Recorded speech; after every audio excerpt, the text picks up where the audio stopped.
কেউ ধর্মের নামে মানুষের প্রাণ কেড়ে নিচ্ছে, কেউ এই দেশে থেকে এই দেশের মানুষের জাতির নামে প্রাণ কেড়ে নিচ্ছে। তাহলে তারা যতটা জঙ্গি, এই দেশের ভিতরে যারা জাতির নামে শোষণ করছে, জাতির নামে যারা হত্যা করে দিচ্ছে, এই দেশের যারা অস্পৃশ্য সমাজের মানুষ তাদেরকে, তারাও ততটাই দোষী, ততটাই জঙ্গি। তাদের জন্য আপনারা কখন মুখ খুলবেন? বারবার এই দেশে যারা মুসলমান তাদেরকে বারবার প্রমাণ করতে হচ্ছে যে তারা ভারতীয়, তারা দেশপ্রেমিক, তারা ভারতকে ভালোবাসে। কিন্তু কিছু বেহয়া অন্ধভক্ত আছে, যদি মুসলমানরা নিজের জীবনটাকে সামনে রেখে দেয় তা সত্ত্বেও এরা বলবে যে মুসলমানরা কখনোই ভালো নয়। আর এই ব্রাহ্মণ্যবাদী, এই গদি মিডিয়ায় ব্রাহ্মণ্যবাদী মিডিয়ার বিরুদ্ধে আপনারা রোকে দাঁড়ান। নাহলে আজকে এরা হিন্দু মুসলমান করছে, কালকে এরা খ্রিস্টান হিন্দু করবে, পরশুদিন জৈন হিন্দু করবে, তারপরে এরা বৌদ্ধ হিন্দু করবে। সব যখন মিটে যাবে তখন আবার এই হিন্দুরাই কেউ অছুত, কেউ শূদ্র, কেউ আনটাচেবল, এইভাবে তারা শোষণ করবে। কিছু মানুষ আমাদের ভারতবর্ষের শান্তিপ্রিয় মানুষকে উগ্র করে তারা হিন্দু মুসলমানের ছক কষছে দিন রাত। আর সেই হিন্দু মুসলমানের ছককে আমরা কি করে বানচাল করে দেওয়া যায়, কি করে ভাইচারা নির্মাণ করা যায়, তা নিয়ে আমরা লাগাতার আপনাদের সামনে ভিডিও নিয়ে আসছি। কিন্তু সব থেকে দুঃখের বিষয় কি জানেন? আজকে বারবার এই দেশের যারা মুসলমান তাদেরকে বারবার প্রমাণ করতে হচ্ছে যে তারা ভারতীয়, তারা দেশপ্রেমিক, তারা ভারতকে ভালোবাসে। কিন্তু কিছু বেহয়া অন্ধভক্ত আছে, যদি মুসলমানরা নিজের জীবনটাকে সামনে রেখে দেয় তা সত্ত্বেও এরা বলবে যে মুসলমানরা কখনোই ভালো নয়। কারণ এদের মাথায় সেই ঘোলটা ঢেলে দেওয়া হয়েছে, যার জন্য তাদেরকে বিশেষভাবে বলা হয় অন্ধভক্ত। কাশ্মীরের পেহেলগ্রামে যে ঘটনা ঘটেছে, সেখানে ঝন্টু আলী শেখ নিজের জীবনকে বলিদান দিয়ে দিলেন দেশের জন্য। তার দাদা বলছে যে হিন্দু মুসলমান শিখ ইসাই আমরা বুঝি না, আর্মিদের কোনো ঝাড় হয় না, আপনারা সুষ্ঠুভাবে শান্তিভাবে আপনারা থাকুন, বর্ডারে আমরা আছি, আমরা দেখে নেব, আমরা জবাব দেব। কিন্তু কিছু অন্ধভক্ত তারা কোনোভাবে এটা মেনে নিতেই পারছে না। কিন্তু আজকে মুসলমানদের সমর্থনে কথা বলছি বলে আমাদের এই কিছু মানুষ আমাকে ভাবছে যে আমি পাকিস্তানের সমর্থনে কথা বলছি। তো আমি আপনাদের বলতে চাই, এদেশের মুসলমান, খ্রিস্টান, বুদ্ধিস্ট, লিঙ্গায়ত, জৈন যাদের ওপরে আঘাত আনবে, আমি বারবার কিন্তু এই কথা বলবো। আপনারা এখানে বলবেন যে হিন্দুদের বেলায় তো তোমার মুখ খোলে না বাবু, কিন্তু আমি আপনাদেরকে বলতে চাই যে হিন্দুদের জন্য আমার মুখ খোলে না, কিন্তু এই দেশের যারা এসসি, এসটি, ওবিসি, যারা হিন্দু নয়, যাদেরকে হিন্দু বানানো হয়েছে, তাদের সমর্থনে আমি লাগাতার কথা বলি। তাই তো বললাম যে কেউ ধর্মের নামে মানুষের প্রাণ কেড়ে নিচ্ছে, কেউ এই দেশে থেকে এই দেশের মানুষের জাতির নামে প্রাণ কেড়ে নিচ্ছে।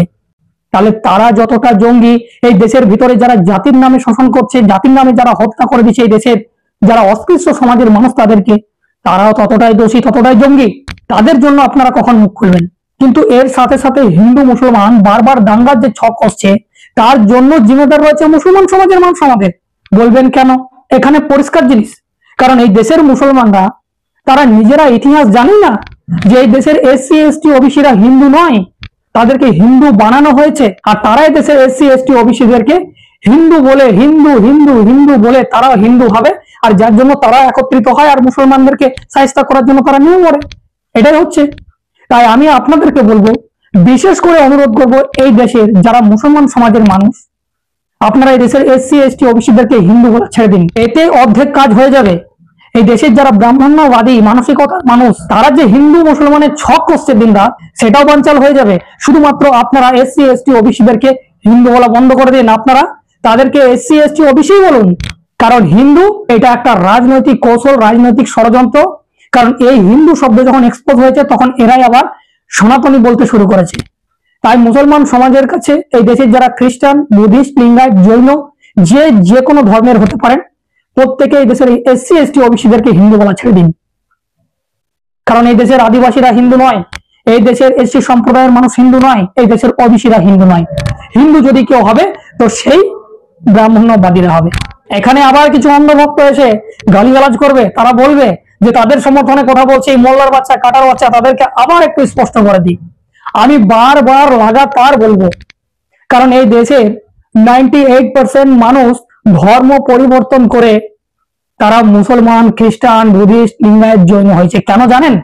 কারণ এই হিন্দু ধর্মের চতুর্বর্ণের ছত্র ছায়ায় পড়ে এই দেশের যারা এসসি, এসটি, ওবিসি, তাদেরকে 6743টি টুকরে বিভক্ত করে জাতির নামে শোষণ করেছে এই ব্রাহ্মণ্যবাদীরা, যার জন্য তারা দলে দলে ইসলামকে গ্রহণ করেছে, আজকে আপনার বাড়ির পাশে 2 কিলোমিটার 3 কিলোমিটার দূরে আপনারা খবর নিন, দেখুন অনেক আপনাদের মানুষ আছে যারা খ্রিস্টান ধর্ম গ্রহণ করে নিচ্ছে।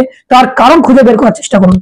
তার কারণ যখন আপনারা খুঁজবেন, আপনাদের কাছে জলের মতো স্পষ্ট হয়ে যাবে যে হিন্দু ধর্মের উপরে, মাথার উপরে বসে কারা রয়েছে, এদের লিডার কারা, কারা শাসন করছে, কারা অত্যাচার করছে, সমস্ত কিছু উত্তর আপনাদের সামনে থাকবে। তাই যেতে যেতে বলে যায়, যারা এই দেশে বিভিন্ন ধর্মের মানুষ রয়েছেন, যারা ধর্ম পরিবর্তন করে আজকে খ্রিস্টান, বৌদ্ধ, জৈন, লিঙ্গায়ত হয়েছেন, তারা একত্রিত হন আর এই ব্রাহ্মণ্যবাদী, এই গদি মিডিয়া, এই ব্রাহ্মণ্যবাদী মিডিয়ার বিরুদ্ধে আপনারা রুখে দাঁড়ান। নাহলে আজকে এরা হিন্দু মুসলমান করছে, কালকে এরা খ্রিস্টান হিন্দু করবে, পরশুদিন জৈন হিন্দু করবে, তারপরে এরা বৌদ্ধ হিন্দু করবে।